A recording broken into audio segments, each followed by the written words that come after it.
গল্পকরণে আপনারা শুনছেন Henry rider হ্যাগার্ডের লেখা গল্প দ্য আইভরি চাইল্ড। আজকে চতুর্থ পর্ব। সকালে কোনো ব্রেকফাস্ট আসলো না, হয়তো আনার কোনো লোক ছিল না। পাশের উটের জকিদের ক্রলের দিকে গেলাম, দেখি কেউ নেই। কি ব্যাপার, কেউ নেই? আনমনা প্রশ্ন বেরিয়ে আসলো মুখ থেকে। সবাইকে জানার উদ্দেশ্যে বলে দেওয়া হয়েছে, মারুত শান্তভাবে উত্তর দিল। বেশিক্ষণ ওখানে থাকলাম না, ফিরে আসলাম গেস্ট হাউসে। কিছুক্ষণ পর সিম্বা কয়েকজন সাঙ্গপাঙ্গ নিয়ে আসলেন। ওকে দেখে বেশ হম্বিতম্বি করে বললাম, খুনির দল, আমাদের চাকর বাকর কই? সকালের খাবার কই? নাকি সবাইকে শয়তান জানাকে উৎসর্গ করেছ? শয়তানের দল, দেখো আমাদের জোর করে আটকে রাখার ফল। তোমাদের ফসল কই? এবার শীত পার হবে কিভাবে? হ্যাঁ, ঘরবাড়ি তো শেষ। হুম, আমাদের আরো আটকে রাখো। দেখো আরো কত দুঃখ আছে তোমাদের কপালে। এখন বলো, কেন এসেছ? আমরা দেখতে এসেছি আপনারা মৃত পুরোহিতকে বাঁচিয়ে তুলেছেন কিনা। ওদের নিয়ে উঠোনে গেলাম। ভাঙা হাড়গোড়গুলো, ঝড়ে এগুলোর অবস্থা দেখে নিজেই ভয় লাগছিল। দেখে বললাম, দেখো, ভালো করে দেখো, আর ভেবে নাও আমাদের যেতে দেবে কিনা। আমাদের আটকে রাখার ভীমরতি যদি এখনো না যায়, তাহলে মনে রেখো নতুন চাঁদ ওঠার আগেই তোমাদের সবার একই অবস্থা হবে। লর্ড, আমাদের মাফ করে দিন, আমরা বুঝতে পারিনি। আমাদের শেষ করে দেবেন না? শেষবারের মতো ক্ষমা করুন লর্ড। প্রথমবারের মতো এত সম্মান দেখিয়ে কথা বলল সিম্বা। সবার চোখে মুখে ভয়ের ছাপ সুস্পষ্ট। আমাকে দোষ দিও না, নিজের কর্মফল সবাইকে ভোগ করতেই হয়। তারপর ল্যাংড়া পুরোহিতের সাথে ফিসফিস করে সংক্ষিপ্ত আলোচনা সেরে নিল সিম্বা। তারপর বলল, লর্ড, আমরা বুঝতে পেরেছি আপনাকে ধরে নিয়ে আসা উচিত হয়নি, তাই আপনাকে আর আটকে রেখে নিজেদের বিপদ বাড়াতে চাই না। আর মারো তো এবারের মতো আপনাদের জন্য বেঁচে গেল। আজ রাতে আপনাদের ছেড়ে দেয়া হবে। কেন রাতে? কেন? এখন অসুবিধা কি? লর্ড, এখন গেলে পৌঁছাতে পৌঁছাতে রাত হয়ে যাবে, আর সন্ধ্যায় গেলে কাল সকালে পৌঁছাবেন। আর তাছাড়া আমাদেরও মৃত সৎকার করতে হবে। আমাকে আর কিছু বলার সুযোগ না দিয়ে চলে গেল। ওরা চলে যাবার পর মারুতকে বললাম, যাক, শেষ পর্যন্ত ছেড়ে দিতে রাজি হলো। অন্তত মুখে তো তাই বলছে, হালকা ভাবে বলল ও। সারাদিন রাস্তায় শবদেহের মিছিল দেখা গেল। সন্ধ্যায় রাজার লোকজন আর ঘোড়া নিয়ে আসলো আমাদের এগিয়ে দিয়ে আসার জন্য।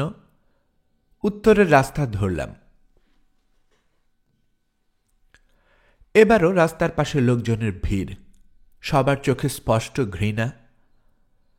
কয়েক ঘন্টা এগিয়ে যাবার পর বনের মধ্যে পৌঁছালাম। রাত গভীর হওয়ার সাথে সাথে মনে হচ্ছিল ছেড়ে দেওয়ার জন্য না, খুন করার জন্য নিয়ে যাওয়া হচ্ছে আমাদের। চাঁদের আলোয় সব মোটামুটি ভালোই দেখা যাচ্ছিল। জঙ্গল আস্তে আস্তে পাতলা হয়ে আসছে। সামনে একটা ডোবা। অমন একটা জায়গায় এসে রাজা বলল, দুরাত্মারা, তাড়াতাড়ি দূর হও। আমরা আর সামনে যাব না, নিরাপদ না। এই রাস্তা ধরে গেলেই হোয়াইট ক্যান্ডাদের এলাকায় পৌঁছে যাবে।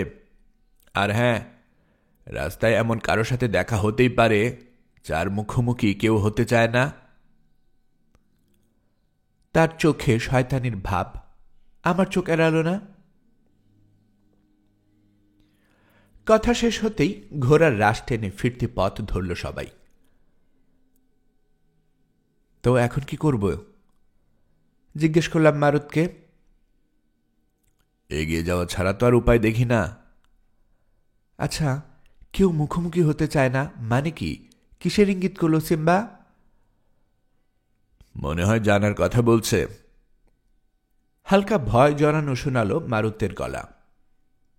আরে বাদ দাও, সাহস রাখো, আশা করি জানা আশেপাশে নেই। ওকে উৎসাহ দেবার ছলে নিজেদেরকেও একটু বুঝ দেওয়ার চেষ্টা করলাম।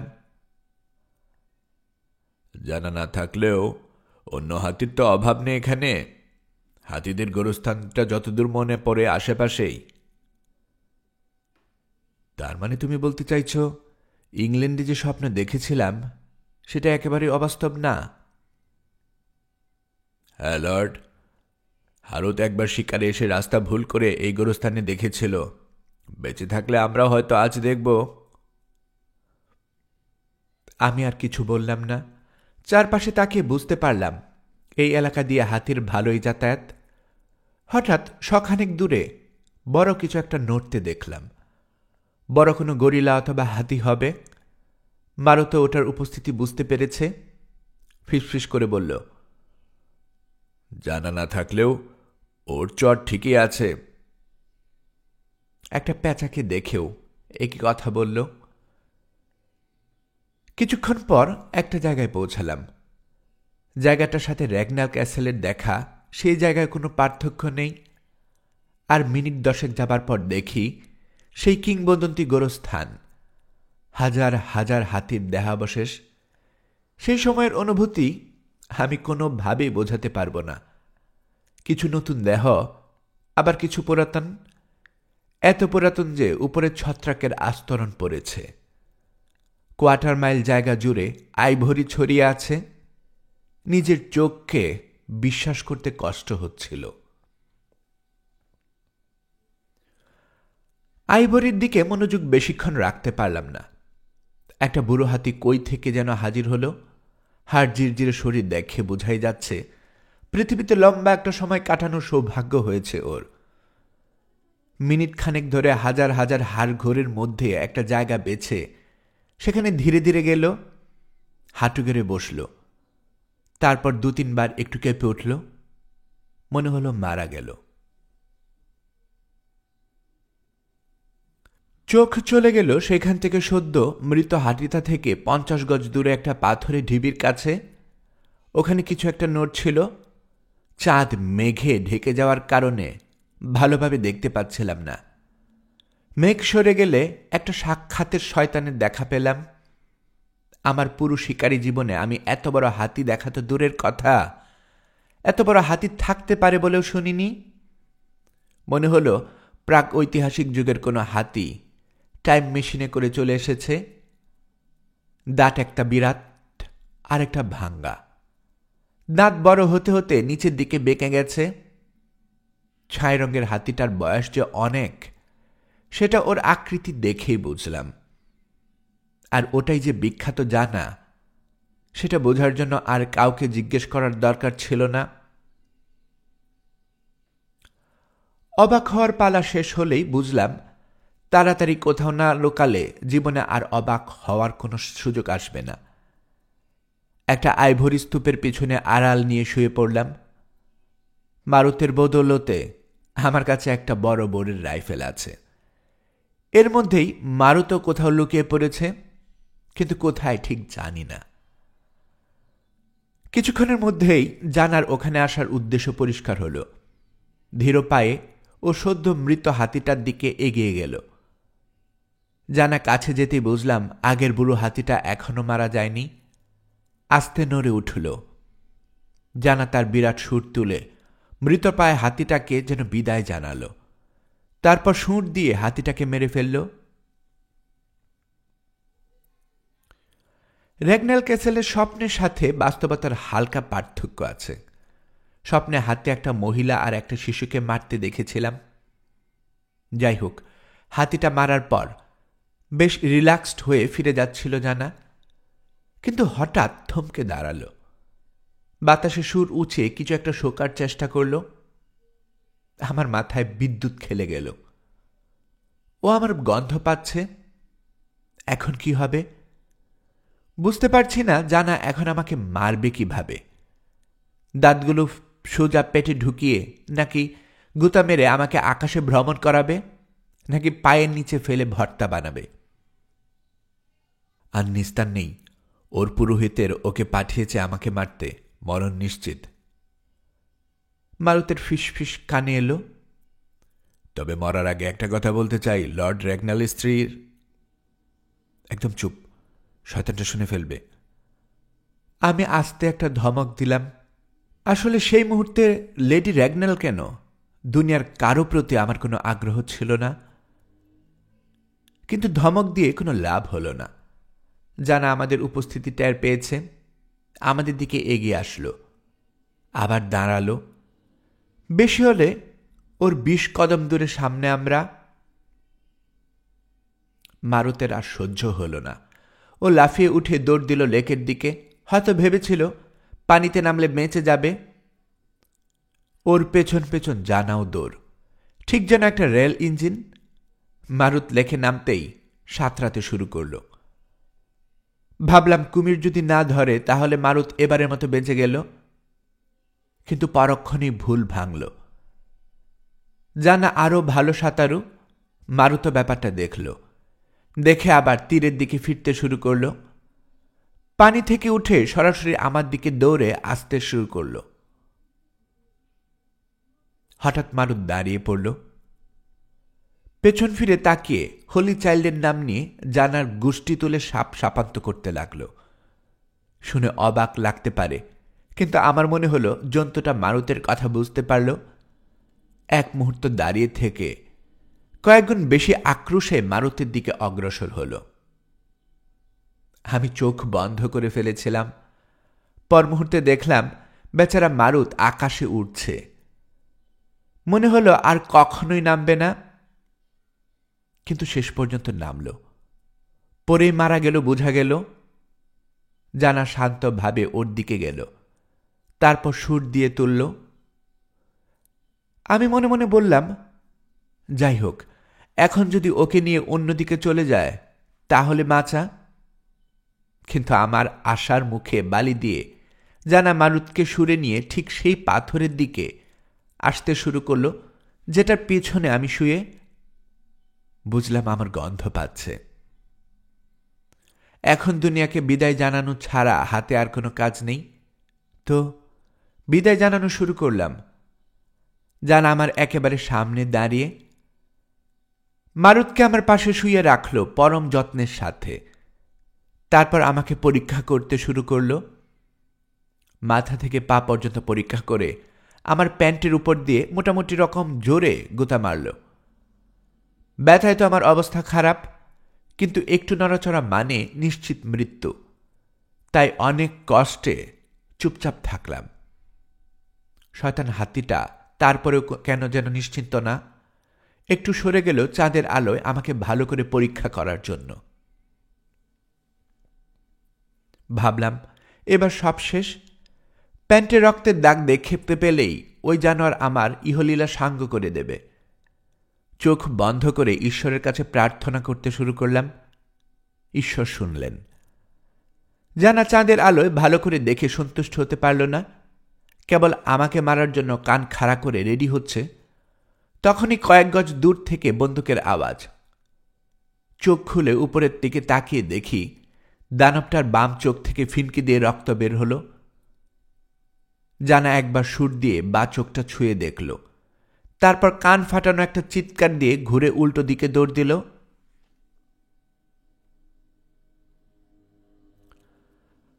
তারপর আর কিছুই মনে নেই। মনে হলো স্বপ্ন দেখতে শুরু করলাম। দেখি হাজার হাজার হাতির কঙ্কাল সব দাঁড়িয়ে পড়েছে। সবগুলো মার্চ করে আমার সামনে হাঁটাহাঁটি শুরু করল। সবাই আমার সামনে হাঁটু গেড়ে আনুগত্য প্রকাশ করছে, কারণ দুনিয়ায় আমি একমাত্র মানুষ যে জানার সামনে থেকে প্রাণ নিয়ে ফিরেছি। সবার সামনের হাতিটার উপর মারুত সেজে বসে আছে হ্যান্স। তারপর ঘোলাটে ঘোলাটে কি যে দেখলাম মনে নেই। হান্সের পরিষ্কার গলা শুনতে পেলাম, বাস বাস উঠুন তাড়াতাড়ি, জানার বাম চোখ উড়িয়ে দিয়েছি, কিন্তু ও আবার ফিরে আসবে। আমি উঠে বসলাম। সামনে হ্যান্সেই, সাথে হন্টম্বি। হ্যান্স, এখানে কি করো? আসতে বললাম। ওই শয়তানটার হাত থেকে আপনাকে বাঁচাতে এসেছি।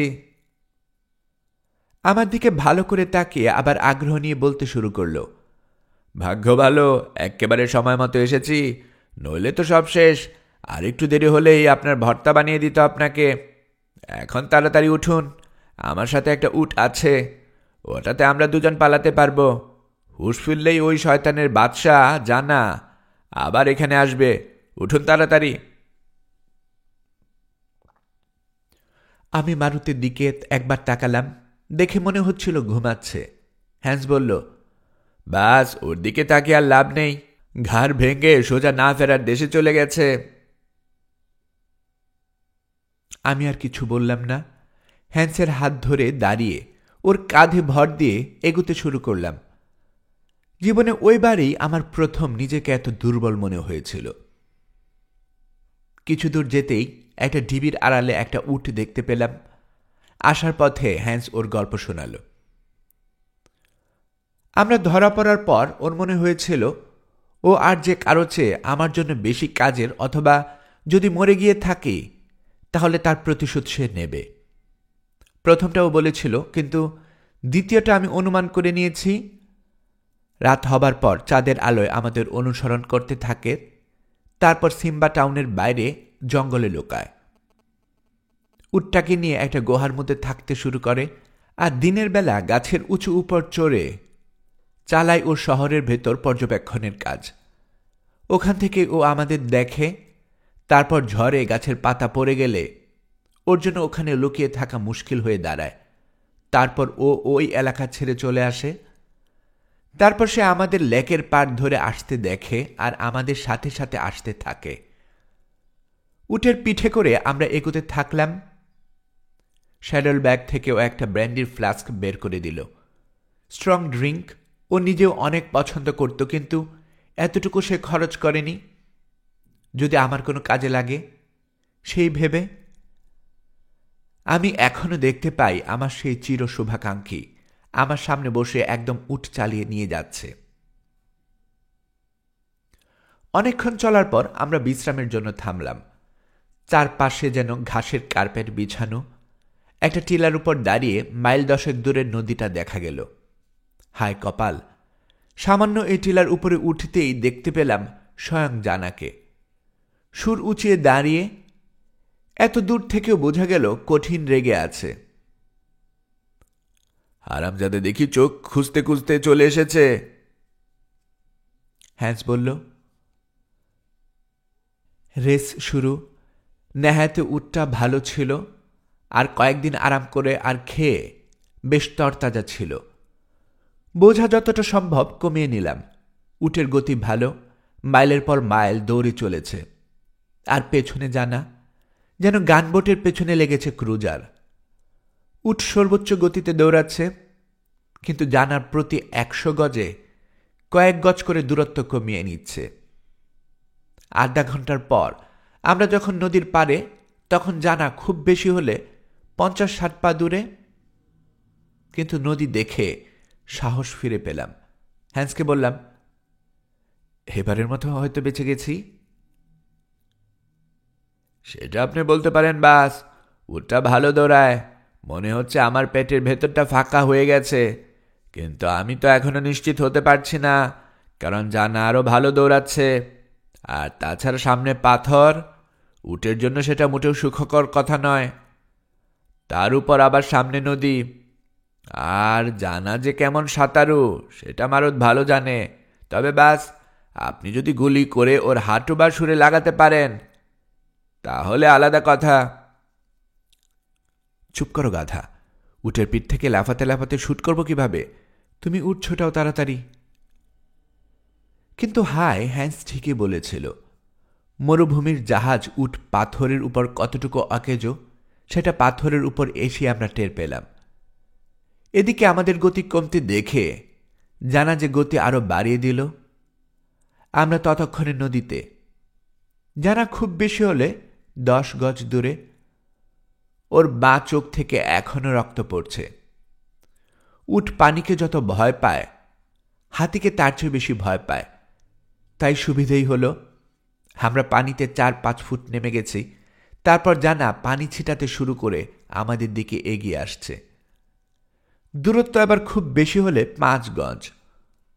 আমি ঘুরেই গুলি করলাম। জানি না জানাকে লাগবে কি না, কিন্তু কিছুক্ষণের জন্য ও থেমে গেল। আমরা দূরত্ব আরেকটু বাড়িয়ে নিতে পারলাম। বিরতির পর জানা আবার তার রেল ইঞ্জিন স্টাইলে এগোতে শুরু করল। মাঝ নদীতে পৌঁছাবার পর উট আর পারল না, পড়ে গেল। আমি আর হ্যান্স যত তাড়াতাড়ি পারি তীরের দিকে সাঁতরাতে থাকলাম। এদিকে জানা উট পেয়ে আমাদের কথা ভুলে গেল। মাঝ নদীতে তোলপাড় করে উট বধ কার্যক্রম শেষ করল জানা। কাজটা বেশ আরাম করে রয়ে শয়ে করল বলে আমরা তীরে পৌঁছে একটা গাছে উঠার মতো সময় পেলাম। উটের পালা শেষ করে জানা আমাদের দিকে মনোযোগ দিল। গাছের উপর আমাদের আবিষ্কার করতে বেশি সময় লাগলো না ওর।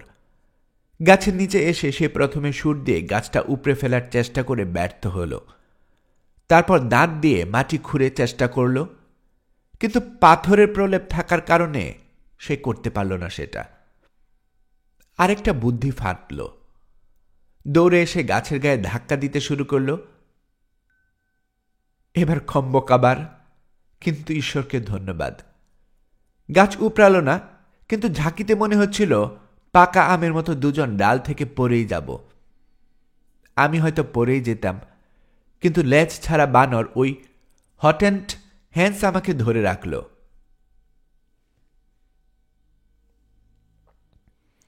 কিন্তু জানার ধৈর্য প্রশংসার দাবিদার, ধাক্কাতেই থাকল। শিকড় একসময় ঢিল হতে শুরু করল, কিন্তু ভাগ্য আমাদের সাথে ছিল। জানা ব্যাপারটা খেয়াল করল না। ও হাল ছেড়ে দিয়ে অথবা বিশ্রাম নেওয়ার জন্য দাঁড়িয়ে পড়ল। হ্যান্স, রাইফেল লোড করো তাড়াতাড়ি, এবার পাইছি ওরে ফাঁকা মাঠে। বাস, পাউডার তো ভিজে গেছে। সব তোমার দোষ, তোমার কথাতেই নিশানা ছাড়া গুলিটা করলাম, এখন থাকলে কাজে লাগতো না। আমার মেজাজ খিচড়ে গেল। একই তো হতো, তখন শুট না করলে রাইফেল ভিজে ওই গুলিটাও আর আপনার করা হতো না, বরং তখন শুট না করলে আমরা এতক্ষণে পটল তুলতাম।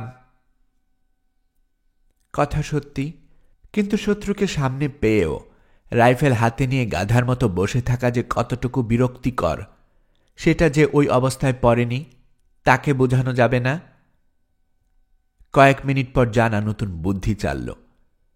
পেছনের পায়ের উপর দাঁড়িয়ে আর সামনের পা দিয়ে গাছের গুড়িতে ভর দিয়ে সুরটা আমাদের দিকে বাড়িয়ে দিল। তার আর আমাদের মধ্যেকার ডাল পরিষ্কার করতে শুরু করল। আশা করছি এভাবে আমাদের ধরতে পারবে না।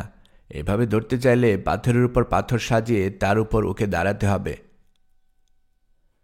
সন্দেহ ভরা গলায় হ্যান্সকে বললাম, মনে আশা ও আমার সাথে একমত হবে। উফ ভাস, চুপ করুন তো, শয়তানটা আপনার কাছ থেকে বুদ্ধি নিয়ে আমাদের দুজনকে মারবে। যদিও হাস্যকর শোনাবে, কিন্তু আমারও একবার মনে হলো হ্যান্স ঠিকই বলতে পারে। এই চরম অভিজ্ঞ জন্তু কি বোঝে আর কিভাবে বোঝে না, এটাও এক রহস্য। সব ডাল পরিষ্কার করার কাজ শেষ করে জানা ও সুর যতটা পারে আমাদের দিকে বাড়িয়ে দিল। আর সামনে পা একটু করে উপরে তুলতে তুলতে ও সুর প্রায় আমাদের ছুঁয়ে ফেলল। কয়েক ইঞ্চি মাত্র তফাৎ। একইভাবে আরেকবার চেষ্টা করলে আগের চেয়ে ভালো করল। এবার ধরে ফেলেছে, আমি বিড়বিড় করলাম। কিন্তু হাঁস একটু হেলে বা হাত দিয়ে গাছের ডাল ভালো করে ধরে ডান হাতে চাকু চালালো। চাকু চকচকিয়ে উঠল। পর মুহূর্তে দেখি জানা সুরের নিচের ঠোঁট প্রজাপতির মতো লাফাচ্ছে। জানা পাগলের মতো সুর নামিয়ে নিল। তারপর পরাজয়ের ক্ষোভে গজরাতে গজরাতে নদীর দিকে দৌড় দিল। এত কিছুর মধ্যে জানা হ্যান্সের হ্যাটটা নিতে পেরেছিল, আর হ্যান্স তাতে চেঁচিয়ে জানাকে জানিয়ে দিল ওর হ্যাট কেড়ে নেওয়ার শাস্তি জানাকে পেতেই হবে। তারপর আমার দিকে তাকিয়ে হাসতে হাসতে বলল, এবার বাস, এই শয়তানটা আমাদের ভুলবে পারবে না। এখন চলুন এখান থেকে কেটে পড়ি। চোখ আর নাক হারিয়ে আমাদের খুঁজতে এখানে আবার আসবে ওই ইবলিশের লিডার।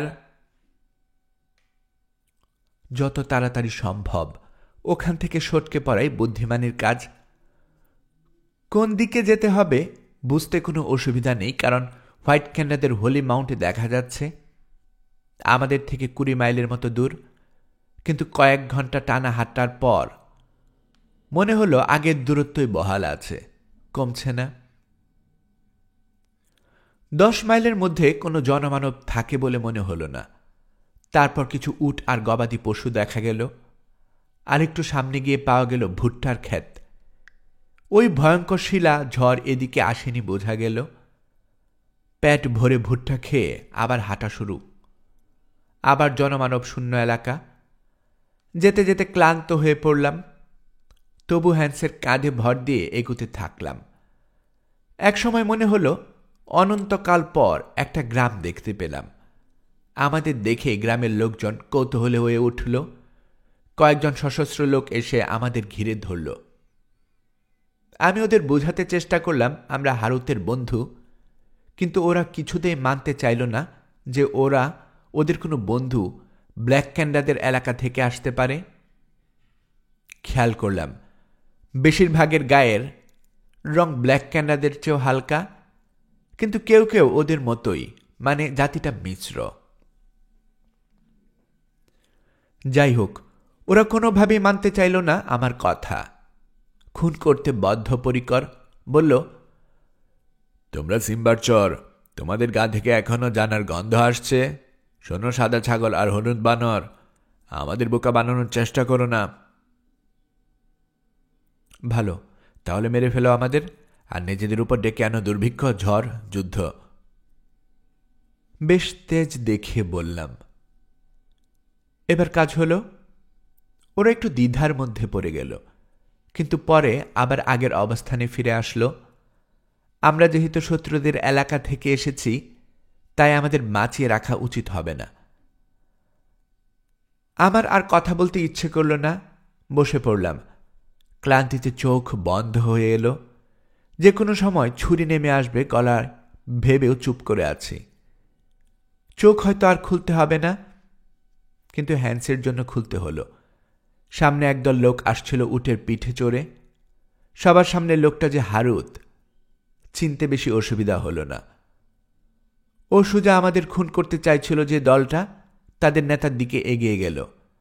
একটা বর্ষা দিয়ে চরম আক্রোশে লোকটার কাঁধে ঢুকিয়ে দিয়ে বলল, কুত্তা, হোলি চাইল্ডের অতিথিদের ক্ষতি করার সাহস তোকে কে দিল? আর কিছু শুনতে পেলাম না, কারণ ক্লান্তিতে বা অন্য কোনো কারণে বোধহয় অজ্ঞান হয়ে পড়লাম।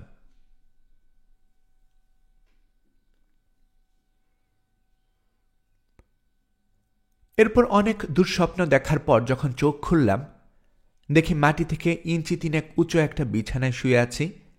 সামনে হ্যান্স দাঁড়িয়ে। হ্যান্স, নতুন হ্যাট পেলে কোথায়? এখানকার লোকজন দিয়েছে বাস। বাসের নিশ্চয় মনে আছে, আগেরটা জানা খেয়ে ফেলেছে।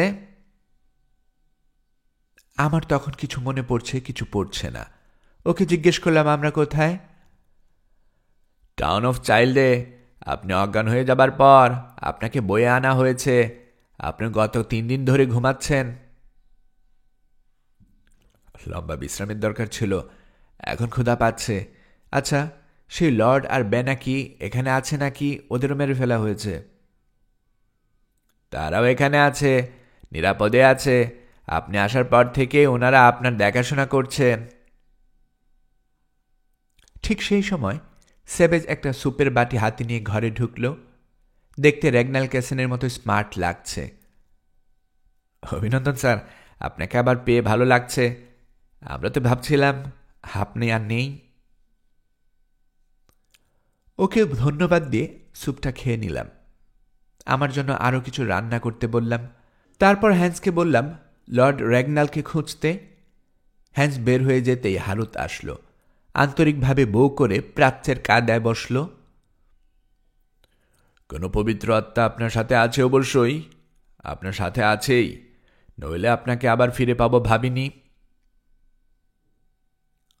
তারপর এটা সেটা বলতে হারুত বলল, জানাকে ওরা যতই শক্তিশালী ভাবুক না কেন, আপনি আর আপনার ভৃত্য দুজন মিলে ওর 12টা বাজিয়েছেন। আমরা ওর 12টা বাজাইনি, ওই আমাদের হালুয়া টাইট করে দিয়েছে। আমরা খালি ওর একটা চোখ আর নাকে ডগা একটু কেটে দিয়েছি। সেটাই অনেক কাল থেকে কেউ করতে পারেনি। এটুকুর জন্যই যুগ যুগ অপেক্ষা করতে হয়েছে আমাদের। এবার মনে হচ্ছে আপনার হাতেই জানার মরণ লেখা আছে। তা জানি না, কিন্তু এই জানা সম্পর্কে কিছু বলো তো। আপনাকে তো বলেছি, ও হলো সাক্ষাৎ শয়তান, হাতির বেশ ধরে আছে। হ্যাঁ, সেটা ঠিক আছে, কিন্তু আমার মনে হয় জানা একটা বিরাট বদরাগী হাতি ছাড়া আর কিছু না। তবে ওই যেই হোক, আর ওর সাথে দেখা করার কোনো ইচ্ছে নেই। লর্ড, আপনি না চাইলেও ও নিজেই আসবে আপনার সাথে দেখা করতে। তাহলে তো ওকে হোয়াইট ক্যান্ডাদের এলাকায় আসতে হবে। আসতেও পারে মাকুমা যান। আমি শুধু বলবো, জানার যে কোনো ক্ষতি করে, জানা তাকে ছাড়ে না। তাহলে তো জানারও সাবধান হওয়া উচিত। এরপর দেখা গেল দেনা পাওনা সব মিটিয়ে দেব। আর হ্যাঁ, মারত মারা যাওয়ার আগে আমাকে বলেছিল লেডি র্যাগনাল হোলি মাউন্টে আছে। উত্তেজনায় আমি তখন ওর কথা ঠিকমতো শুনিনি, তবে আমার মনে হয় আমি এটাই শুনেছি। আমি কি ঠিক শুনেছি? হারুতের চেহারা পাথরের মতো হয়ে গেল। বলল, হয় আপনি শুনতে ভুল করেছেন, নইলে ভয়ে আমার ভাইয়ের মাথা এলোমেলো হয়ে গিয়েছিল। হোলি মাউন্টে কোনো সাদা লেডি নেই। একজন অভিভাবক আছেন হোলি চাইল্ডের। তার কথা দয়া করে আমাকে জিজ্ঞেস করবেন না। আর নিজেরাও ওই সম্পর্কে কোনো খোঁজ খবর নেওয়ার চেষ্টা করবেন না। তাহলে আপনাদের জীবনের নিরাপত্তা আমি দিতে পারবো না। হোলি চাইল্ড জানার চেয়েও শক্তিশালী, ক্ষমতাধর। আমি ওকে শিলা ঝড়ের কথা বললাম। এটা হলো হোলি চাইল্ডের প্রথম অভিশাপ। ব্ল্যাক ক্যান্ডারা যদি কোনোভাবে আমাদের আক্রমণ করে, তাহলে প্রথমে চরম ঝড় হবে, তারপর দুর্ভিক্ষ, আর শেষে যুদ্ধ। প্রথমটা ফলে গেছে, আর দ্বিতীয়টা ফলবে বলে আশা করছি। ওদের কোনো ফসল নেই। এদিকে তোমাদের মাঠ ভর্তি ফসল। ওরা সংখ্যাও বেশি, মানে শস্যের জন্য ওরা আক্রমণ করবে, তাই না? হ্যাঁ, তখন 3 নম্বর অভিশাপ ফলবে। আর সব নির্ধারিত মাকুমা যান। আর আপনি এখানে এসেছেন সেই যুদ্ধে আমাদের সাহায্য করার জন্য। আপনার সাথে প্রচুর অস্ত্রশস্ত্র আছে। আপনি আমাদের শেখাবেন কিভাবে সেগুলো ব্যবহার করতে হয়, যেন আমরা ব্ল্যাক ক্যান্ডারদের নিশ্চিহ্ন করতে পারি। আমার তো মনে হয় না। আমি এখানে এসেছি একটা হাতিকে খুন করে বিনিময়ে আইভরি পাওয়ার জন্য, কোনো যুদ্ধ করার জন্য নয়। আর তাছাড়া ওই গোলা বারুদ আমার না, লর্ড র্যাগনালের। সেটা তো সময় বলে দেবে লর্ড। আপনি এখন অসুস্থ আর বিশ্রামের দরকার, তাই বিদায় নিচ্ছি। আবার কথা হবে। আর আপনার বন্ধু হিসেবে বলছি, হোলি মাউন্টের দিকে যাবেন না। তারপর উঠে আবার বউ করে বিদায় নিল। কিছুক্ষণ পর স্যাবেজ আর হ্যান্স আসলো। আমার জন্য মাংস রান্না করে এনেছে। তৃপ্তি নিয়ে খেলাম। খাওয়া শেষ করতে করতে র্যাগনাল আসলো। ওর সাথে আবার দেখা হওয়াটা অনেকটা দুজন কমরেডের দেখা হওয়ার মতো, যারা কেউই ভাবেনি আবার তাদের দেখা হবে। ও ভেবেছিল আমরা আর নেই। কয়েকজন উটওয়ালা নাকি দেখেছে আমাদের খুন হতে। আরও অনেক কথা হলো। তার মধ্যে আমি ওকে বললাম মারুতের কথাটা। শুনে র্যাগনাল যেন নতুন প্রাণ পেল। 1 সপ্তাহ পার হলো। এর মধ্যে আমি বেশ সুস্থ হয়ে উঠলাম। আমার যত্নাত্তির কোনো কমতি ছিল না। বিকেলে আমাকে বয়ে নিয়ে যাওয়া হতো বাগানে। সব রকম সুযোগ সুবিধা দেয়া হলো। বাগান থেকে প্রায়ই আমি দূরবীন দিয়ে হোলি মাউন্টের দিকে তাকিয়ে থাকতাম। একদিন এরকম দেখছিলাম, এমন সময় হারুত এসে হাজির। হোলি চাইল্ডে থাকার জায়গার প্রশংসা করতে হয়, তাই না? ও বলল, কিন্তু ওই ডাল বেয়ে লোকজন উঠে কিভাবে উপরে? জিজ্ঞেস করলাম। ওঠা যায় না, রাস্তা দিয়ে যেতে হয়। পুরোহিতরাই শুধু ওই রাস্তা দিয়ে যেতে পারে। অন্য কাউকে ওদিকে গেলে মৃত্যু তার অবশ্যম্ভাবী। তারপর আমার স্বাস্থ্যের খোঁজ খবর নিল আর বলল ফসল হারিয়ে ব্ল্যাক ক্যান্ডারা পাগল হয়ে গেছে। তার মানে খুব তাড়াতাড়ি তোমাদের ফসলের উপর চোখ দেবে ওরা? আনমনে বললাম, তাই লর্ড, তাড়াতাড়ি প্রস্তুতি সেরে নিন। আমাদের ফসল কাটা শুরু হবে 14 দিন পর থেকে। হারুত চলে যাবার পর কিছুক্ষণ সেবেজের সাথে গল্পগুজব করলাম। বিকেলে হ্যান্স আসলো। ওকে পাঠিয়েছিলাম হোলি মাউন্টের চারপাশে ঘুরে যতটা সম্ভব খবর আনতে, কিন্তু ও কিছুতেই কিছু করতে পারেনি।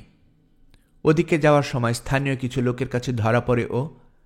তারপর অবস্থা সুবিধার নয় দেখে ফিরে আসতে বাধ্য হয়েছে।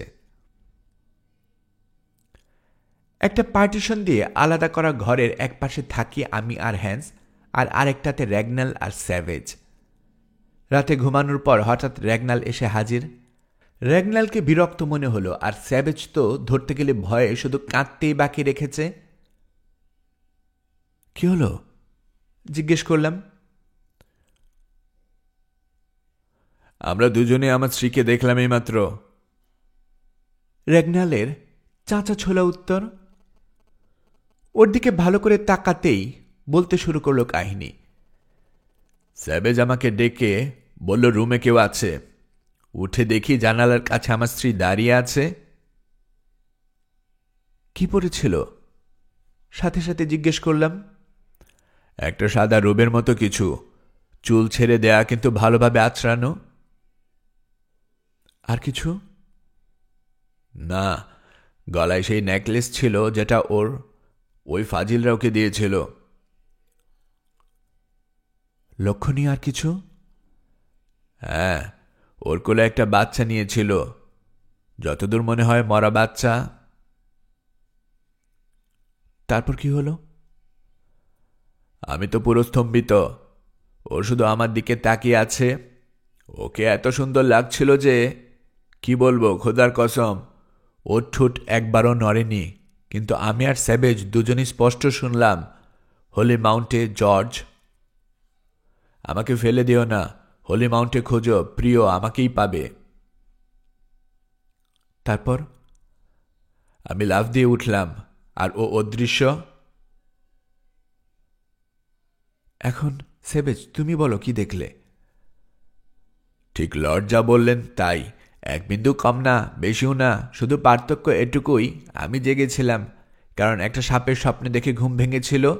শুয়ে শুয়ে লেডিকে দরজা দিয়ে ভেতরে ঢুকতে দেখলাম। সেবেজের কণ্ঠ দৃঢ়। দরজা দিয়ে? খোলা ছিল নাকি? না, দরজা বন্ধ ছিল, কিন্তু তিনি দরজা ভেদ করে ঢুকলেন। আরেকটা ব্যাপার হলো, ওনার মাথায় একটা সোনার সাপের নকশাওয়ালা মুকুটও ছিল, আর তার গায়ের কাপড় এত পাতলা ছিল যে আমি কাপড়ের ভেতর দিয়ে তার অবয়ব দেখতে পাচ্ছিলাম। আমার চোখে কিন্তু মুকুট অথবা সাপ কোনোটাই পড়েনি, রেগনাল যোগ করল। ঠিক আছে, এখন তোমরা গিয়ে ঘুমাও। আমার একটু চিন্তা করা দরকার। আবার এরকম কিছু দেখলে আমাকে ডাকবে। বলে ওদের প্রায় জোর করে পাঠিয়ে দিলাম। ওরা যাবার পর হ্যান্সের সাথে ব্যাপারটা নিয়ে আলোচনা করতে বসলাম।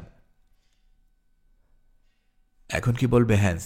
তুমি নাকি আফ্রিকার সবচেয়ে ভালো প্রহরী, আর তোমার নাকের ডগা দিয়ে একজন মহিলা ঢুকলো আর তুমি বুঝতেই পারলে না। কই গেল তোমার রেপুটেশন? কিছুক্ষণ চুপ করে থেকে ও বলল, ওটা কোনো মহিলা ছিল না, ব্যাস ছিল কোনো ভূত।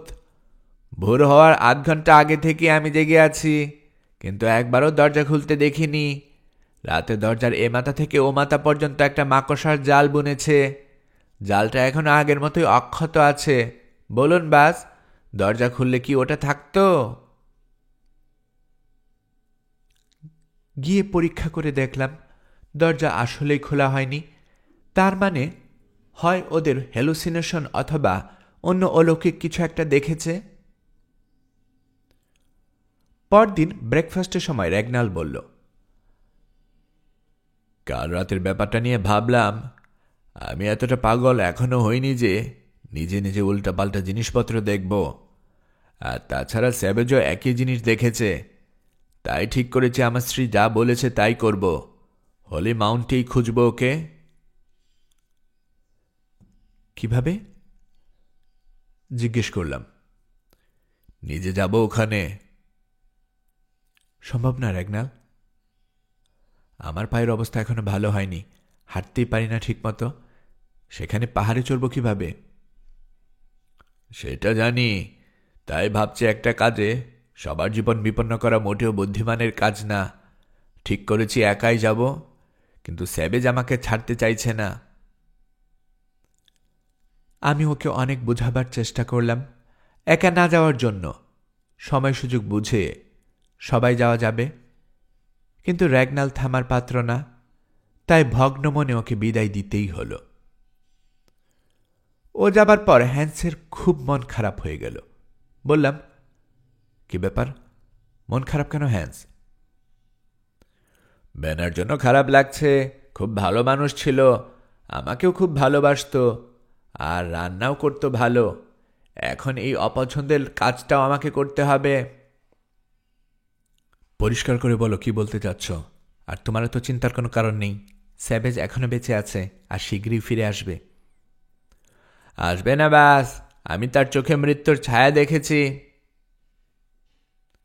তাহলে রেগনালের চোখেও দেখেছ নিশ্চয়ই? বেশ কৌতুক করে বললাম, না বাস, তা কিছু হবে না। কৌতুক না বুঝে সিরিয়াস হয়েই কথাটা বলল হ্যান্স। ওর কথা শুনে মেজাজ খারাপ হয়ে গেল, তাই আর কথা বাড়ালাম না। রাতে রেগনালের ডাকে ঘুম ভাঙল। হ্যান্স দরজা খুলল, আমি মোম জ্বালালাম। ঢুকেই তাড়াহুড়া করে গলাটা ভিজিয়ে নিয়ে বলল, স্যাভেজ মারা গেছে। শোনো, আমরা প্রথমে হোলি মাউন্টের আশেপাশে ঘোরাঘুরি করছিলাম, তারপর সন্ধ্যা হতেই আরও কাছে গেলাম। গিয়ে দেখি উপরে ওঠা অসম্ভব। সামনে একটা গুহা দেখলাম, ওর মধ্যে কিছু পুরোহিত আমাদের দেখে ফেলল। ওরা আমাদের বন্দুক, পিস্তল সব নিয়ে নিল। তারপর নেতাগোছের একজন বলল, আমরা যদি সামনে যেতে চাই তাহলে গুহার মধ্য দিয়ে যেতে পারি। ওরা চলে যাবার পর স্যাভেজকে জিজ্ঞেস করলাম কি করা যায়।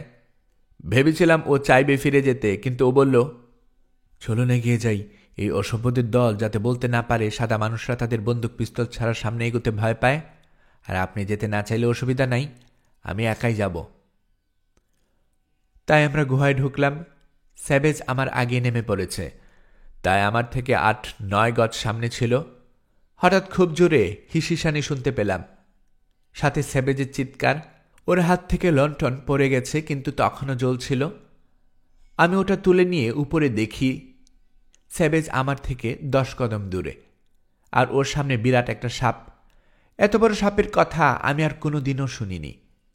সাপটা মাথা থেকে অন্তত ১০ ফুট উপরে। গুহার সিলিং ছুঁই ছুঁই করছে। কয়েক সেকেন্ড পর সাপটা স্যাভেজকে পেঁচিয়ে ধরল। আমার বলতে একদম লজ্জা লাগছে না যে আমি সত্যিই অনেক ভয় পেয়েছিলাম। এই জন্য দোষ দেয়া যাবে না, আস্তে আস্তে বললাম আমি। আর একটু বাকি আছে, রেগনাল বলে চলল। আসার পথে রাস্তা হারিয়ে ফেলেছিলাম, পরে অবশ্য খুঁজে পাই। কিন্তু যখন আমি হোলি মাউন্টের পাশ দিয়ে আসছিলাম তখন মনে হচ্ছিল যেন আশেপাশের লোকজন আমাকে দেখে হাসছে, কিন্তু আশেপাশে কেউই ছিল না। তারপর অনেকক্ষণ আমরা কেউ কোনো কথা বললাম না। একসময় হ্যান্স নীরবতা ভাঙল, ঠান্ডা স্থির কণ্ঠে বলল, ব্যাস, আলো ফুটে গেছে, মোমগুলো কি নিভিয়ে দেব?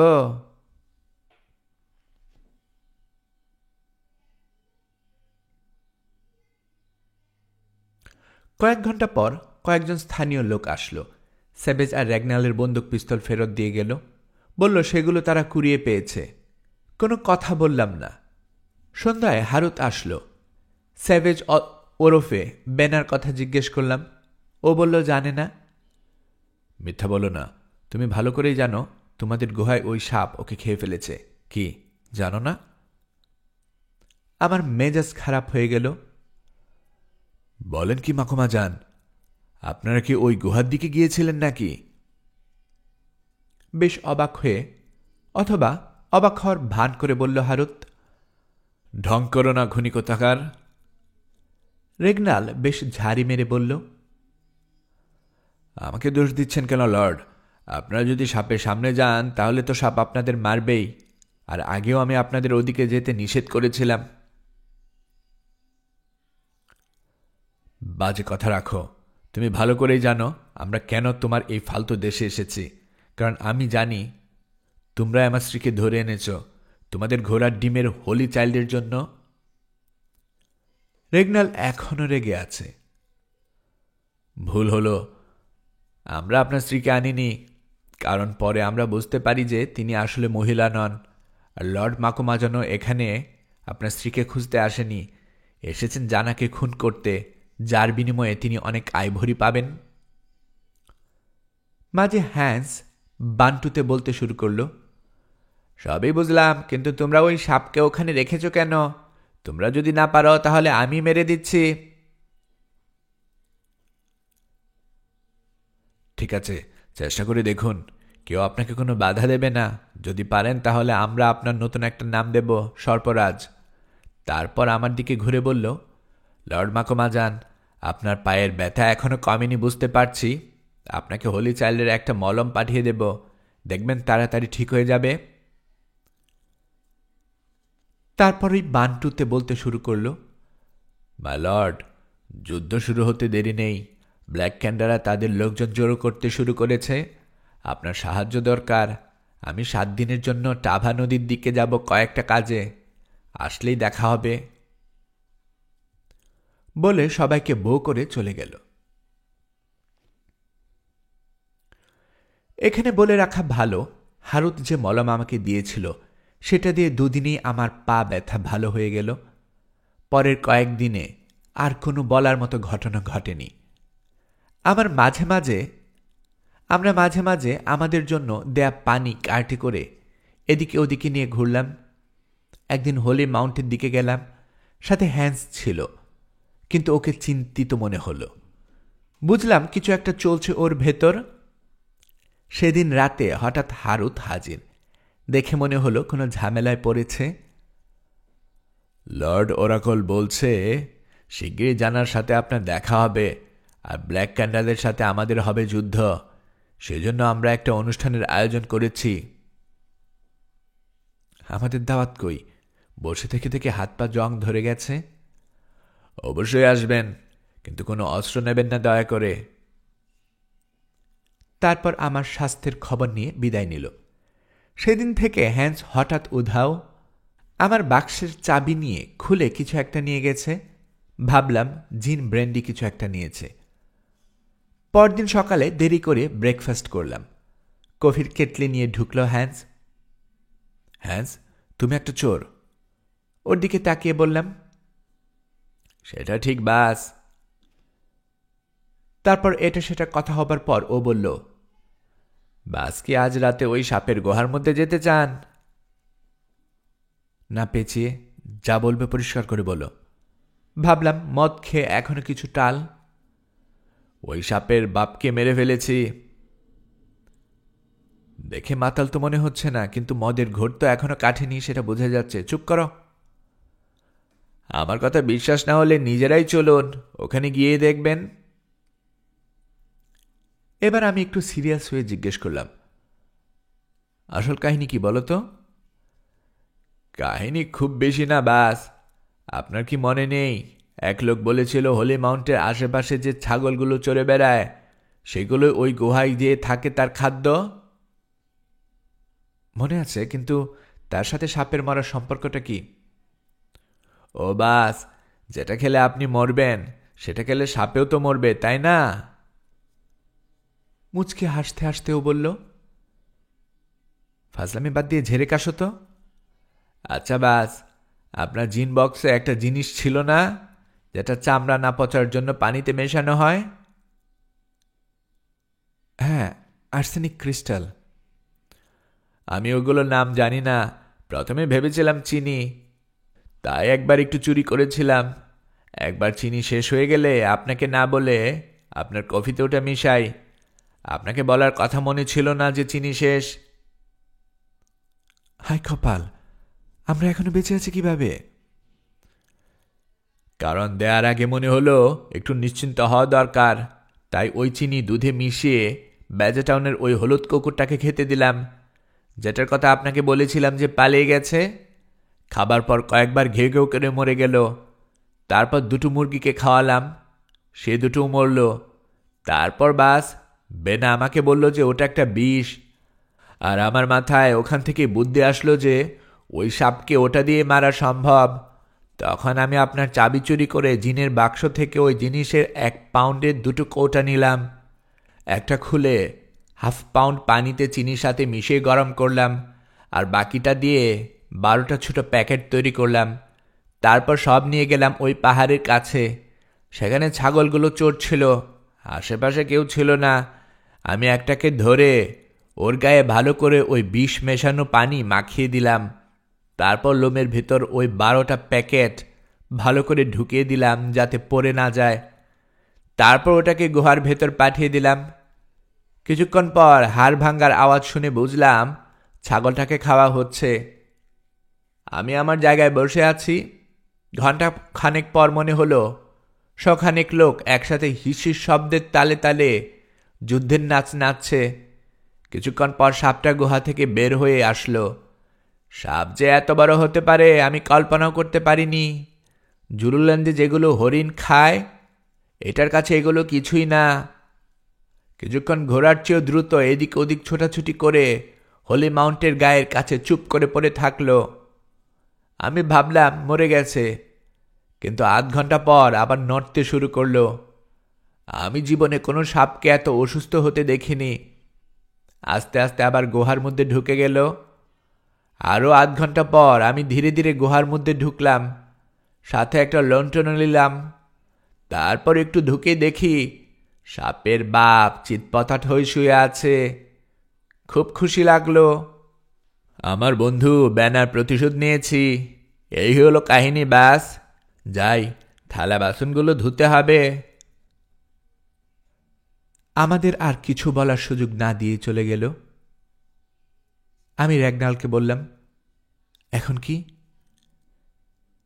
রাতে গিয়ে সর্প বাবাজিকে একবার দেখে আসব। রেগনালের গলাটা দৃঢ়।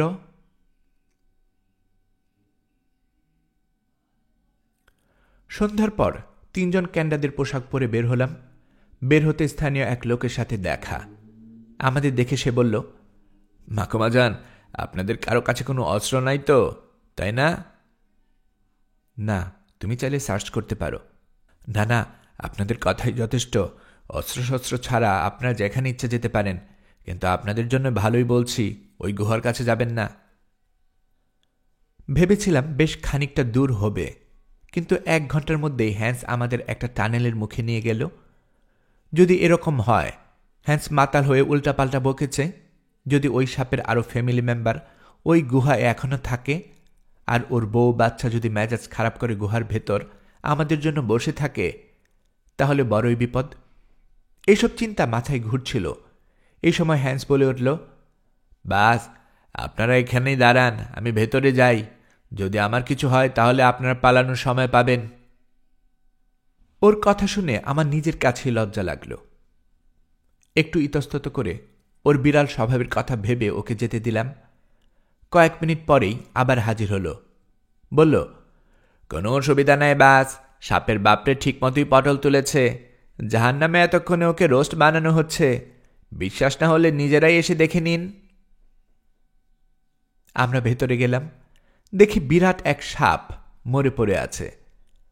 একে সাপের বাপ বলে ভুল করেনি হ্যান্স। সাপটা কত বড় একজ্যাক্টলি বলতে পারবো না, কারণ লেজের দিক থেকে প্রায় অর্ধেকটা কুণ্ডুলি পাকানো ছিল। কিন্তু এতটুকু বলতে পারি, আমার জীবনে এর চেয়ে বড় সাপ আমি আর কখনো দেখিনি।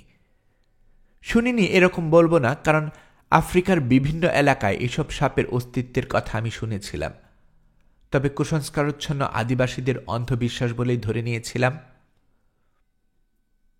গুহার চারপাশটা দেখেই বোঝা গেল শত শত বছর ধরে এই ময়াল সাপ এই গুহায় আছে। সব জায়গায় প্রাণীর হাড় হাড্ডি ছড়িয়ে আছে। গুহাটা যে খুব বেশি বড় তা নয়। 150 ফুটের মতো লম্বা, মানুষের তৈরি নয়, প্রাকৃতিক। গুহার আরেক মুখ শেষ হয়েছে একটা জঙ্গলের দিকে। আমরা জঙ্গলের ভিতরে ঢুকে পড়লাম। একটু এগোতে বুঝতে পারলাম এটা হোলি মাউন্টেনের উত্তর দিকে, জঙ্গলের গাছগুলো কালের সাক্ষী, গায়ে ছত্রাকের পুরো স্তর জমে বাদামি হয়ে গেছে। কিছুক্ষণ হাঁটার পর হ্যান্স ফিসফিস করে বলল, বাস, ওই দেখুন জানা। চুপ করো গাধা, এখানে জানা আসবে কোত্থেকে? বলেই আমার হারুতের কথা মনে পড়ে গেল। শরীরী হয়েই হোক আর অশরীরী হয়েই হোক, জানার যাওয়া আসা তো আছে এই হোলি মাউন্টে। তাই আর কিছু বললাম না। সারা রাত হাঁটা হলো। একবার তো সবাই মিলে চূড়া থেকে পড়তে পড়তে বেঁচে গেলাম হ্যান্সের জন্য। একসময় ভোরের আলো কেবল ফুটতে শুরু করল। নিচে কোথাও থেকে মহিলাদের গলার আওয়াজ শোনা গেল। বুঝতে পারলাম গান হচ্ছে, গানের কথা বুঝলাম না। প্রায় সাথে সাথে র্যাগনাল ফিসফিস করে বলল, আমি নিশ্চিত ওটা আমার স্ত্রীর গলা। যদিও হয়, তবু কোনো পাগলামি করবেন না প্লিজ। ভোরের আলো ততক্ষণে বেশ খানিকটা ফুটেছে। বোঝা যাচ্ছিল রাতে আমরা যে চূড়া থেকে পড়তে পড়তে পড়িনি সেটা আসলে কোনো চূড়া না। ওর নিচে একটা এমফি থিয়েটার। এটাও মানুষের তৈরি না, প্রাকৃতিক। মালভূমি সরাসরি 50-60 ফুট নিচে নেমে গেছে। এমফি থিয়েটারে পুরুষ মহিলা মিলিয়ে 300 জনের মতো মানুষ। সবাই সাদা আলখাল্লা পরে আছে। এক সময় সামনের দরজাটা খুলে গেল। মিশরের দেবী আইসিস ঢুকলেন। আইসিসকে আমি ছবিতে দেখেছিলাম, কিন্তু এখানে এই মহিলাকে তার চেয়ে কোনো অংশে কম লাগছিল না। তার কোলে একটা শিশু, সাদা স্বচ্ছ আলখাল্লা পরে আছেন তিনি। মাথায় পালকের মুকুট আর তাতে সোনালি রঙের একটা সাপ ফনা তুলে আছে। তার সাথে একই পোশাক পরা আরও 2 জন মহিলা আছে। তাদের মাথায়ও মুকুট, কিন্তু শুধু সাপটা নাই। হায় ঈশ্বর, লোনা, আমার জান! র্যাগনাল প্রায় চিৎকার করে ফেলেছিল। দয়া করে চুপ করো আর শুক্রিয়া করো যে ও ভালো আছে। এদিকে এমপি থিয়েটারে অনুষ্ঠান শুরু হয়ে গেছে। সহকারী 2 জন লোনাকে একটা সিংহাসনে বসালো। হারুত এগিয়ে গিয়ে কি সব করল। ধর্মীয় আচার বলেই মনে হলো পুরো ব্যাপারটাকে। তারপর লোনা তাকে কিছু বলল, যেটা এত দূর থেকে আমাদের পক্ষে আর শোনা সম্ভব হলো না। সব শেষ হলে হারুত একটা বেদির মতো জায়গায় সকলের উদ্দেশ্যে কিছু বলার জন্য দাঁড়ালো। এবার তার কথা আমরা শুনতে পাচ্ছিলাম। আমি হারুত, ঐশ্বরিক শিশুর প্রধান উপাসক। ঐশ্বরিক শিশুর অভিভাবকের পক্ষ থেকে জানাচ্ছি যে তোমাদের জন্য একটা বার্তা পাঠিয়েছেন হোলি চাইল্ড। হে শিশুর উপাসকেরা, তোমাদের সামনে একটা যুদ্ধ অপেক্ষা করছে। যুদ্ধ ভালোর বিরুদ্ধে খারাপের, শয়তানের বিরুদ্ধে ঈশ্বরের। এ যুদ্ধের উপরেই অনেক কিছুর ফলাফল নির্ভর করছে। এ যুদ্ধে তোমাদের প্রতিদ্বন্দ্বী হবে জানা, আর আরেক নাম শ্বেত, যার আরেক নাম শয়তান, যে হাতির রূপ ধারণ করে থাকে। সেই জানার উপাসকের আজ বড় দুর্দিন। তাদের ফসল নেই, গবাদি পশু নেই, কিচ্ছু নেই, কিন্তু যুদ্ধ করার মতো ক্ষমতা আছে। তারা তোমাদের আক্রমণ করবে ফসলের জন্য, কিন্তু এটাই হবে শেষ যুদ্ধ। যুদ্ধে যারা হারবে তারা নিশ্চিহ্ন হয়ে যাবে। হে হোয়াইট ক্যান্ডারা, শোনো, তোমরা সংখ্যায় অনেক কম। তোমরা একা জানার উপাসকের সাথে পারবে না। ওই 4 জন সাদা মানুষ, তাদের একজন এর মধ্যেই গুহার বাসিন্দার শিকার হয়েছেন। এরাই একমাত্র পারবে তোমাদের ওই জানা আর তার উপাসকের হাত থেকে তোমাদের বাঁচাতে। একজনকে মারার জন্য গুহার ওই প্রহরী শাস্তি পেয়েছে। তাই তোমাদের সাহায্য করার বিনিময়ে তারা যা চায় তাই দিয়ে দাও। এই ছিল তোমাদের জন্য পবিত্র শিশুর বার্তা। হারুতের কথা শেষ হলে পুরো জায়গায় নীরবতা নেমে আসলো। সবাই শিশু আর তার অভিভাবককে সম্মান জানিয়ে বিদায় নিতে শুরু করল। এদিকে র্যাগনালের চোখে আগুন জ্বলছে। ওকে উঠতে দেখে থামিয়ে দিয়ে বললাম, কি করছো? আমার স্ত্রীকে ছিনিয়ে আনতে যাচ্ছি। আমাকে আটকানোর চেষ্টা করো না কোয়ার্টারম্যান। আমি যা বলি তাই করি। পাগলামি করো না, ওরা দেবে না। আর আমরা মাত্র 3 জন নিরস্ত্র মানুষ, কিছুই করতে পারবো না ওদের বিরুদ্ধে। আরেক পাশ থেকে হ্যান্স ফিসফিস করে বলে উঠল, বাস, আমার মনে হয় আমাদের একটা রাস্তা আছে। হারুত বলছে আমাদের সাহায্য ছাড়া ওরা ব্ল্যাক ক্যান্ডারদের বিরুদ্ধে পারবে না। তাহলে তো আমরা খুব সহজেই লেডি র্যাগনালের বিনিময়ে ওদের সাহায্য করতে পারি। আর কথা শুনে যতদূর মনে হলো, আমরা এখন ওদের খুব প্রয়োজনের জিনিস। তাই ভুল করেও আমাদের খুন করার চিন্তা ভাবনা করবে বলে মনে হয় না ওরা। আমি হ্যান্সের সব কথা র্যাগনালকে বুঝালাম। তারপর বললাম, আমারও মনে হয় তাড়াহুড়া না করাই ভালো। তাতে আমাদের সাথে লোনার কপালের খারাপই আসতে পারে। তার চেয়ে তুমি পুরো ব্যাপারটা আমার উপর ছেড়ে দাও। একটু ইতস্তত করে ও রাজি হল। তারপর যত তাড়াতাড়ি পারি সেখান থেকে মন্দিরের প্রধান ফটকের সামনে আসলাম। তারপর বেশ জোরেই বললাম, আমরা সাদা সর্দাররা হারুতের সাথে দেখা করতে এসেছি। আমাদের হারুতের কাছে নিয়ে চলো। অবাক হওয়ার রেশটা কাটতেই একজন বলে উঠল, ওরা বাইরের লোক হয়ে মন্দিরে প্রবেশ করার সাহস দেখিয়েছে, ওদের খুন করো। কি, তোমরা কি তাদের খুন করতে চাও? তোমাদের প্রধান পুরোহিত যাদের ডেকে এনেছেন আর তোমাদের হোলি চাইল্ড যাদের যুদ্ধের একমাত্র ভরসা বলে মনে করেন? আপনারা কিভাবে জানলেন? আমরা সবই জানি। তোমাদের দেবতা গুহার বাসিন্দার শাস্তির কথা বলেছেন। যাও, গুহার ভেতরে গিয়ে ওর শক্ত হওয়া শরীরটা দেখে এসো। হঠাৎ হারুতের বিস্ময় মেশানো বিকৃত ইংরেজি উচ্চারণ কানে আসলো। আপনারা এখানে কিভাবে আসলেন? তুমি তো বলেছিলে পারলে যেন আমরা এখানে আসি। আমরা ভাবলাম তোমার দাওয়াত না নিলে ব্যাপারটা ভালো দেখায় না। আসলাম ওই গুহার ভেতর দিয়ে, যার ভেতরে তোমরা একটা বিশ্রী সাপ রেখেছিলে। তাছাড়া আমরা এটাও জানি লর্ড রেগনালের স্ত্রী এখানে আছেন। তুমি শপথ করে বলেছিলে তোমরা ওকে মিশর থেকে চুরি করনি। আপনারা এত সব জানলেন কিভাবে? হারুতের গলা দুর্বল শোনাল। এত সব জেনে কাজ নেই। কথা হলো চুরি করেছ, ভালো কথা। এখন বলো তাকে আমাদের কাছে ফেরত দেবে কখন?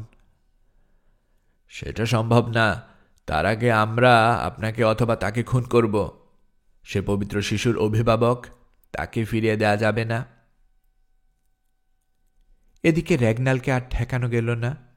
রোষের সাথে বলল, যদি ধানায় পানায় বাদ দিয়ে আমার স্ত্রীকে ফেরত না দাও, তাহলে এখনই হাতে ওই লাঠি নিয়ে তোমাকে আমি খুনি করব। আমি জানি আপনি আমাকে খুন করতে পারেন, আর এত ঝামেলা নিয়ে আমারও বাঁচার কোনো ইচ্ছে নেই। আমাকে মারলে আপনারও বেশিক্ষণ বাঁচবেন না। আর যুদ্ধে জিতে সাদা লেডিকে ধরে নিয়ে যাবে ব্ল্যাক ক্যান্ডাদের রাজা। লাভ কারোরই হবে না। ঠান্ডা গলায় বলল হারুত।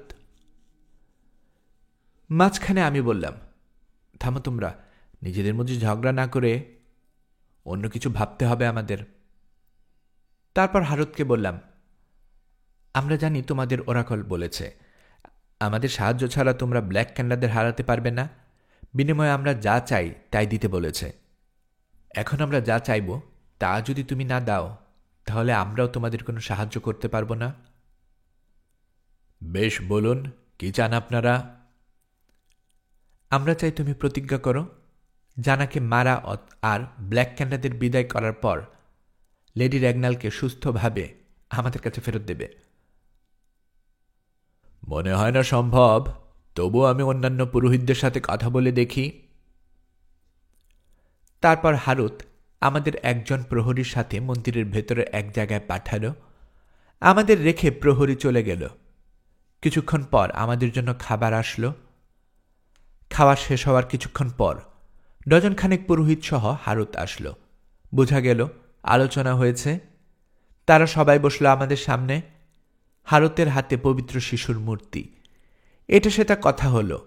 তারপর ও বলল, আমি হোয়াইট ক্যান্ডাদের প্রধান পুরোহিত প্রতিজ্ঞা করছি যে আমাদের সাহায্য করার বিনিময়ে আপনারা যা চেয়েছেন তা পাবেন। লেডি র্যাগনাল, যিনি এখান থেকে বহু দূরের দেশে একজন সাদা মানুষের স্ত্রী হয়ে জন্মেছিলেন, যার মৃত্যু আর ব্ল্যাক ক্যান্ডারদের হারানোর পর তাকে আমাদের আর দরকার হবে না বলেই মনে হয়। যুদ্ধের পর আমরা লেডিকে সসম্মানে আপনাদের হাতে তুলে দেব। আমরা তাকে মিশর থেকে চুরি করেছিলাম ঠিকই, কারণ তাকে আমাদের দরকার ছিল। পরে যদি আবার দরকার হয় তাহলে আমরা আরেকজন ওরাকলকে খুঁজে নেব। বিনিময়ে আপনারাও কথা দিন, আমাদের সমস্যাকে নিজেদের মনে করে আপনারা আমাদের সাথে থাকবেন, প্রয়োজনে যুদ্ধে প্রাণ দিতেও দ্বিধা করবেন না। পবিত্র শিশুকে সাক্ষী রেখে তারা প্রতিজ্ঞা করল, আমরাও করলাম। পুরো ব্যাপারটা শেষ হলে পুরোহিতরা বিদায় নিতে শুরু করল। হ্যান্স আমার কানে ফিসফিস করে বলল, প্রতিজ্ঞা করলেই যে রক্ষা করতে হবে এমন তো কোনো কথা নাই। ওরা যেভাবে লেডিকে চুরি করে এনেছিল, আমরাও তো পারি সেভাবে ওকে নিয়ে যেতে। উত্তরে আমি শুধু ওর দিকে একবার তাকালাম। ওই হটেন্টের হৃদয়ে কোনো ঈশ্বর খোদার ভয় নেই। ওর আত্মার একমাত্র মালিক যে ঈশ্বর, তার নাম ভালোবাসা।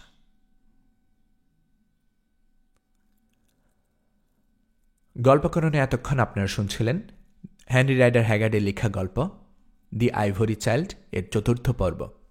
আমি নিয়মিতভাবে গল্প পাঠ করে আপনাদেরকে শোনাচ্ছি। গল্প পাঠ ভালো মনে করে থাকলে আমার এই গল্পটি আপনার বন্ধুবান্ধব প্রিয়জন সবার কাছে শেয়ার করবেন। আর গল্প পাঠ আপনাদের ভালো লাগলে আমার চ্যানেলটি সাবস্ক্রাইব করতে পারেন। আপনারা ভালো থাকবেন সে প্রত্যাশায় এখানে বিদায় নিচ্ছি।